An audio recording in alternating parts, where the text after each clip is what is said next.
خود کہا کہ کچھ عرصے سے کیا ایک تواتر سے فوج کی قیادت کے خلاف اور اداروں کی قیادت کے خلاف کیا بیہودہ سے بیہودہ بات چیت نہیں کی گئی؟ کیا کیا فیک نیوز نہیں پھیلائی گئی؟ وہ اس سے مل رہا ہے، اس نے اسے یہ کہہ دیا، کل رات کو یہ ہوا تھا، ادھر یہ میٹنگ ہوئی تھی، پتہ نہیں کیا کچھ جھوٹ کہاں سے کیا پھیلایا جاتا ہے۔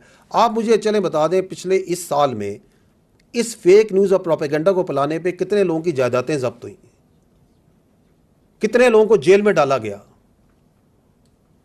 اس کے بجائے اس کے کہ اس کے خلاف قانون اور عدالتیں اور ریگولیشن یہ آگے بڑھیں، ان کو مزید سپیس دی جاتی ہے۔ آزادی رائے کے نام پہ ان کو ہیرو بنایا جاتا ہے۔ یہ آپ کے سامنے ہے یا نہیں ہے؟ دس از واٹ از ہیپننگ۔ اور میں نے پہلے بھی یہ بات چیت میں عرض کی کہ یہ جو چیز ہے، آپ اگر اس چیز کو مزید سپیس دیں اور آپ اس کے آگے نہیں روکیں گے تو یہ اور بڑھے گی، اور آپ کو بڑھتی ہوئی نظر آ رہی ہے۔ کیونکہ بلی کو آپ جتنی جگہ دیں گے وہ مزید آپ پہ چڑھائی کرے گا۔ کیا یہ پاکستان میں یونیک ہے جو ہو رہا ہے؟ نو، دس ہیز ہیپنڈ بیفور۔ آپ ماضی قریب میں دیکھیں، یہ پاکستان میں جو دہشت گردی اور ڈیجیٹل دہشت گردی ہے، اس کا کچھ حصہ یہ جو عراق ہے، سیریا ہے، یہ آپ کے سامنے لیبیا ہے، سبجیکٹیولی کوئی کہہ سکتا ہے 10%، 15%، 20%، لیکن میں بڑے یقین سے کہہ سکتا ہوں کہ اس دہشت گردی اور اس ڈیجیٹل دہشت گردی کا ایک بہت کم حصہ ان ملکوں میں آیا۔ اسی طرح نفرتیں پھیلائی گئیں، اسی طرح مسٹرسٹ پھیلایا گیا، اسی طرح ان کی فوج پہ، قانون نافذ کرنے والے اداروں پہ اٹیک کیا گیا، فزیکلی بھی کیا گیا، ذہن سازی ذہنوں کے ذریعے بھی کیا گیا یا نہیں کیا گیا؟ وہ بڑے امیر ملک تھے، یہاں سے لوگ وہاں نوکریاں کرنے جاتے تھے، کیا بنا ان کا؟ آپ کے ملک میں اس سے بہت بڑا حملہ ہو رہا ہے، آپ کے سامنے ہو رہا ہے، اور آپ کے ایک طرف خارجی ٹولہ بیٹھا ہوا ہے جو افغانستان میں پناہ لے کے بیٹھا ہوا ہے، اور دوسری طرف بھارت ہے جو کہ موقع کی طاق میں ہے یہ کب اس کی فوج اور اس کے ادارے ویک ہوں تو ہم اپنی واردات ڈالیں۔ اور اس کے ثبوت ہیں، آپ ماضی قریب میں دیکھ لیں۔